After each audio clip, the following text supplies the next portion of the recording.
Warangal, Miryalaguda, Tuni.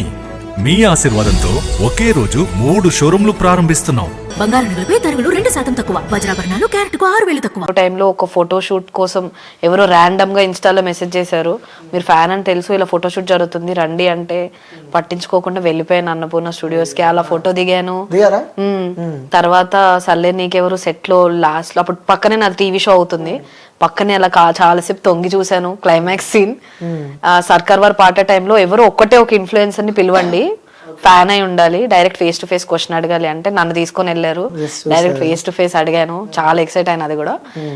And then movie ఆ రోజు నేను లిటరల్ గా ఆ వీడియో క్లిప్ ఏదైతే ఉందో నేను మహేష్ గారితో మాట్లాడింది ఫోన్ లో పట్టుకొని తిరుగుతా ఉండే. ఒక 1 minute అలా అతను చిన్న గ్యాప్ ఇస్తే వెళ్ళి చూపించి, సార్ నేను like I'm your biggest fan, నేను మీతో యాక్ట్ చేసినందుకు నాకు ఇలా ఉంది అని చెప్పాలని చాలా ట్రై చేశాను. బట్ దగ్గర నుంచి చూస్తే నాకు చాలా భయం వేసింది. ఆయన చాలా స్ట్రిక్ట్ అనిపించింది.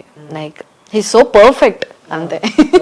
అంటే చాలా బాగా చేస్తుంటారు కదా, ఇష్టమైన వ్యక్తి, అంత ఇష్టంతో నా సినిమా తీశారు, డ్రీమ్ అనుకునే వ్యక్తితోనే మీరు సినిమా తీశారు, కరెక్ట్ తిప్పి కొడితే కట్ అయిపోయింది ఎడిటింగ్ లో అంతే. ఇంకా అనుకున్నాను లైక్ సీన్ కూడా మహేష్ గారు కాంబినేషన్ సీన్, మూవీలో ఏదో సీన్ పోయినా అంత ఫీల్ అయ్యేదని కాదు.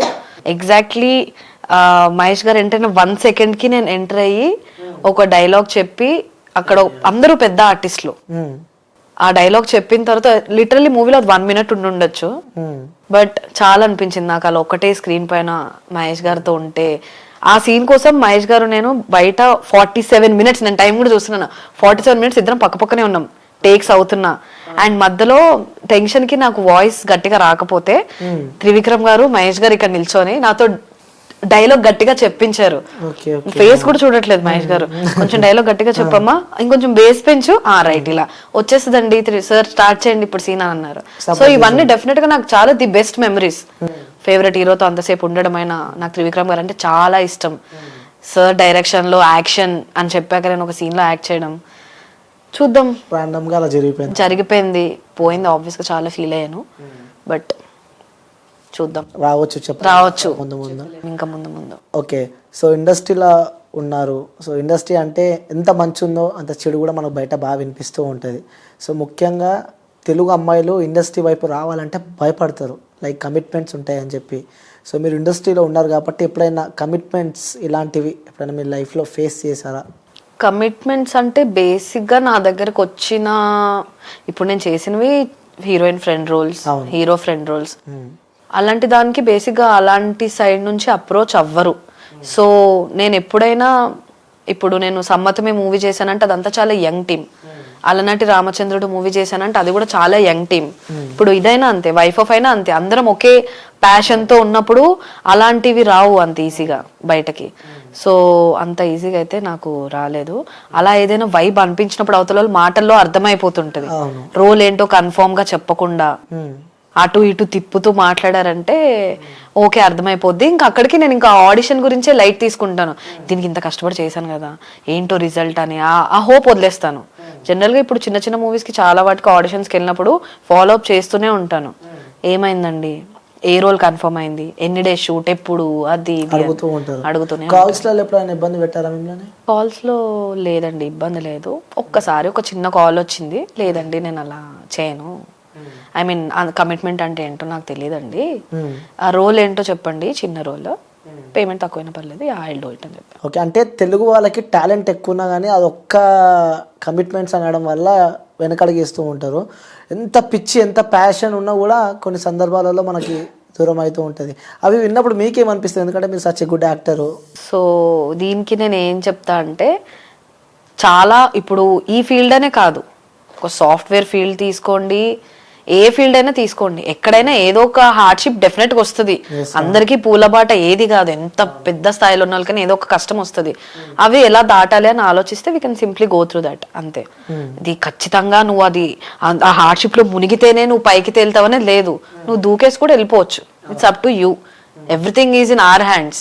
అది మన చేతిలో ఎలా ఉంచుకున్నాం అనేది ఇంపార్టెంట్. ఓకే, మీకు అనిపించలేదా ఇప్పుడు సగం మందిని మనము వేరే కంట్రీ వాళ్ళని కానీ వేరే వాళ్ళని చూస్తూ ఉంటాం, మన తెలుగు వాళ్ళు చాలా తక్కువ కనిపించేది ఇండస్ట్రీలో ఉండాలంటే, చాలా మందికి ఇష్టం టీవీలో కనిపించాలంటే, ఎవరికి నచ్చదు చెప్పు, నాకు నచ్చదా నీకు నచ్చదు, ఎవరికైనా నచ్చుతుంది, కానీ ఒక్క పాయింట్ వల్ల మనము సినిమా వైపు రాలేకపోతాం. అలా చాలా మంది చాలా ఉన్నారు. సార్లు నేను చేసిన మూవీస్ అప్పుడు కూడా నేను ఆలోచిస్తాను, ఇంత కష్టపడుతున్నారు తినకు తెలుగు నేర్పించడానికి, వై నాట్ తెలుగు గర్ల్, ఎందుకు ఇంత కష్టపెడుతున్నారు తనని, ఇక్కడో బెంగాలీ నుంచి తీసుకొచ్చి లేకపోతే ముంబై నుంచి తీసుకొచ్చి తనకి అన్ని సార్లు ఒక పక్కన ట్రాన్స్లేటర్ ని పెట్టి ఎందుకు ఈజీగా ఒక తెలుగు అమ్మాయిని తీసుకోవచ్చు కదా.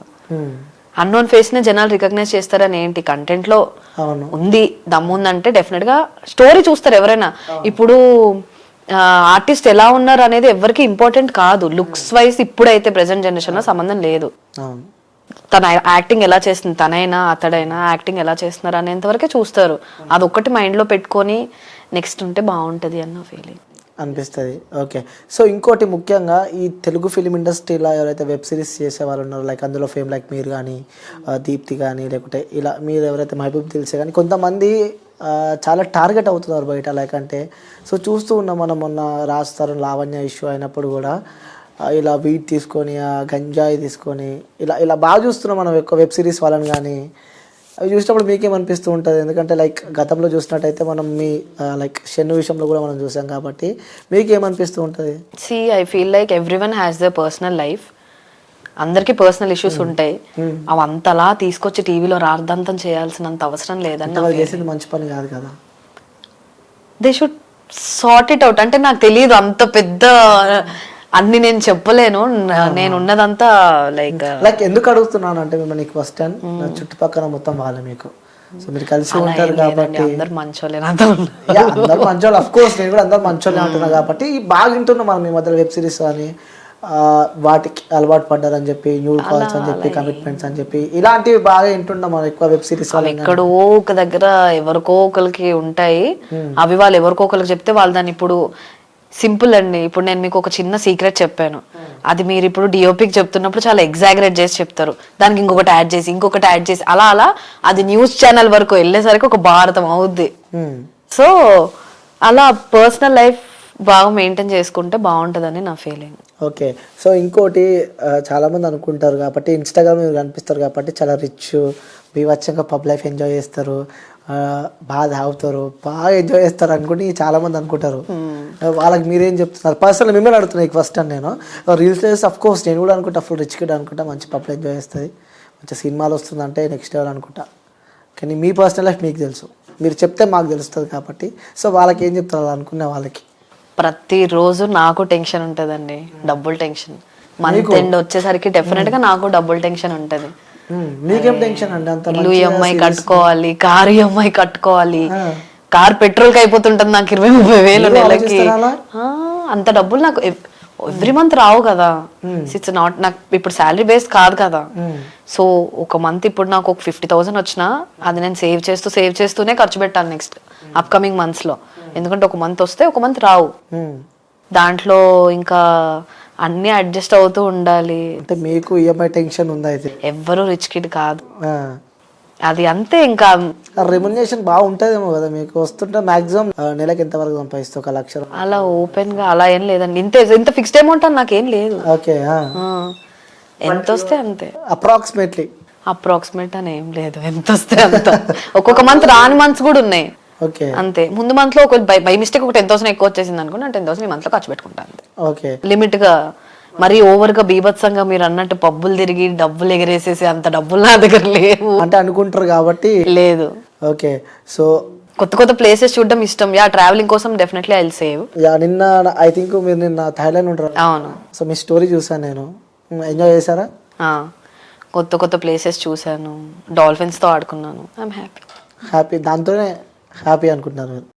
ఓకే, సో చివరిగా మిమ్మల్ని ఇష్టపడే వ్యక్తులకి, మీ అభిమానులకి, మీ ఫ్యాన్స్కి చెప్పాలంటే ఏం చెప్తావు వాళ్ళకి? Thank you everyone. Like first నుంచి ఇప్పటి వరకు నాకు మీరు ఇస్తున్న సపోర్టే ఇంతవరకు నన్ను తీసుకొచ్చింది. ఎక్కడ నెగిటివిటీ ఎక్కువ చూపించకుండా ఏం చేసినా సపోర్ట్ చేస్తూ, లిటరల్గా కొన్ని ఫ్యాన్ పేజెస్ ఉన్నాయి నాకు, వాళ్ళు ఏం చిన్నది ఇలా వైఫ్ ఆఫ్ అప్డేట్ టుమారో నేను ఒక చిన్న స్టోరీ పెడితే దాన్ని వాళ్ళు పెద్ద ఎడిట్స్ చేస్తూ, పోస్టులు పెడుతూ, స్టోరీలు పెడుతూ, బిగ్ థింగ్ కమింగ్ టుమారో అని. వాళ్ళ బర్త్డే రోజు కూడా నా ఫొటోస్ పెట్టి రీపోస్ట్ చేసుకుంటూ నేను మీ ఫ్యాన్ని, లైక్ ప్లీజ్ విష్ మీ ఇలాంటివి చేస్తుంటారు వాళ్ళందరూ. I really love all these cute girls. So అందరికీ ఇంతవరకు నాకు సపోర్ట్ చేసినందుకు థ్యాంక్స్. అండ్ ఇప్పటి వరకు మీరు చేసిన సపోర్ట్ని నేను ఇంకా ముందుకు డెఫినెట్గా గుర్తుపెట్టుకొని తీసుకెళ్ళి మిమ్మల్ని ఇంకా మంచి మంచి రోల్స్తో ఎంటర్టైన్ చేస్తాను డెఫినెట్లీ. ఓకే, సో మీరు చెప్పాలి ఇప్పటిదాకా నేను అడిగిన లవ్ పైన మీకున్న opinion. Love is a very beautiful thing. దాన్ని మనం ఎంత నీట్గా ప్రైవేట్గా కాపాడుకుంటే అంత బెటర్. ఓకే, ప్రజెంట్ ఉన్న లవ్ పైన కూడా అదే ఫీలింగ్? అంతే. లవ్ ఎప్పటికీ లవ్వే అంటారా? అంతే. సో అంతే, అది వాళ్ళిద్దరి మధ్యలో ఉన్న అండర్స్టాండింగే లవ్. లవ్ అంటే ఏదో తాజ్ మహల్ కట్టేయడం అదంతా కాదు. సో ఇద్దరి మధ్యలో అండర్స్టాండింగ్ బట్టి కలిసి ఉంటారు. అండర్స్టాండింగ్ లేని రోజున విడిపోతుంది. అంటే మ్యాక్సిమం మనము బ్రేకప్స్ ఎక్కువ చూస్తున్నాం నవే డేస్లో. స్టార్టింగ్ ఓవర్ ఎక్స్పెక్టేషన్స్ ఇచ్చేసి ఇది చేసేస్తా అది చేసేస్తా అని, ఇప్పుడు స్టార్టింగ్ ఒక ఎఫర్ట్స్ చూపించి తర్వాత చూపించకపోతే ఎవరికైనా నచ్చదు ఇద్దరు పర్స్పెక్టివ్లో. అవును, స్టార్టింగ్ ఫుల్ టైం ఇచ్చేసి తర్వాత టైం ఇవ్వకపోయినా చాలా మారిపోయినట్టు అనిపిస్తుంది, చాలా డిస్టర్బెన్సెస్ వచ్చి విడిపోతారు. సో అలా కాకుండా ఫస్ట్ నుంచి మీరు ఎలా ఉన్నారో మీ 100% రియల్ మీరు చూపించేయండి ఫస్ట్ డేనే. అది నచ్చితే ఉంటారు, నచ్చకపోతే ఉంటారు. ఓకే, సో నచ్చితే ఉంటారు లేకుంటే లేదంటున్నారు. థ్యాంక్ యూ సో మచ్ అండి పిలిచినప్పుడు వచ్చినందుకు. సో సక్సెస్ఫుల్ ఎంజాయ్ చేస్తున్నారు. డైలాగ్ చెప్పమన్నారు, నాకు గుర్తుంది sir. Yes, very good, super. చెప్పండి ఒకసారి, ఇప్పుడు చెప్పండి. ప్రేమ అంటే మనం ప్రేమించిన మనిషి ఎక్కడున్నా సంతోషంగా ఉండాలనుకోవడం, కానీ ఆ సంతోషాన్ని దూరం చేసి దగ్గర అవ్వాలనుకోవడం కాదబి. సూపర్, నిజంగా అందులో అర్థం ఉంది మీరు చెప్పిన దాంట్లో. So thank you so much.